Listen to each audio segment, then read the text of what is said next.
আরো আরো একটা বিষয় ঘটছে দেশে, সংখ্যালঘুদের ওপর অত্যাচার, মন্দিরে হামলা, হিন্দুদের বাড়িতে ভাঙচুর, লুটপাট।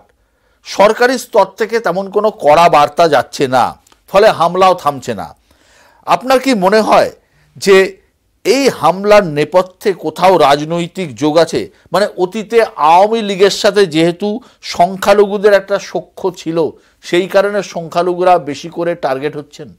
দেখুন, বাংলাদেশ আওয়ামী লীগের নীতির কারণেই বাংলাদেশের ধর্মীয় সংখ্যালঘুদের 98% বাংলাদেশ আওয়ামী লীগকে সমর্থন করে কিংবা ভোট দেয়।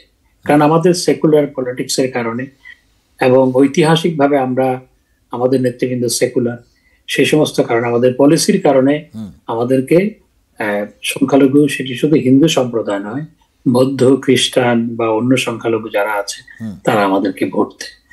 তো কাউকে ভোট দেওয়া যদি অপরাধ হয়, সে কেমন দেশ, সে কেমন গণতন্ত্র, সে কেমন স্বাধীনতা? আমার প্রশ্ন সেটি, যে কাউকে সমর্থন করা যদি অপরাধ হয়, আওয়ামী লীগ সমর্থন করেছে বা করে, শুধু সংখ্যালঘু নয়, আওয়ামী লীগ সমর্থন করে বা করেছে, সেই কারণে মানুষকে ধরে পিটাচ্ছে, তাদের ঘরবাড়ি জ্বালিয়ে দেওয়া হচ্ছে, তাদেরকে ঝুলিয়ে পিটানো হচ্ছে, অনেককে ঝুলিয়ে পিটিয়ে হত্যা করেছে, এমন ঘটনা ঘটেছে আওয়ামী লীগ সমর্থন করার কারণে। আওয়ামী লীগ সমর্থন করার কারণে তাদের ব্যবসা বাণিজ্য দখল হয়ে গেছে, হয়ে যাচ্ছে, তাদেরকে ব্যবসা বাণিজ্য করতে দেওয়া হচ্ছে না।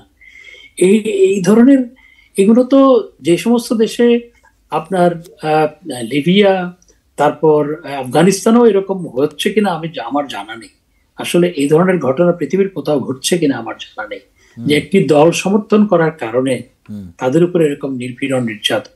আর আপনি সংখ্যালঘু সম্প্রদায়ের কথা বলছেন, যে কোনো কিছু হলেই আপনার সংখ্যালঘুদের উপর নির্যাতন এবং তাদের বাড়িঘরে হামলা, তাদের ব্যবসা বাণিজ্যে হামলা, অগ্নিসংযোগ।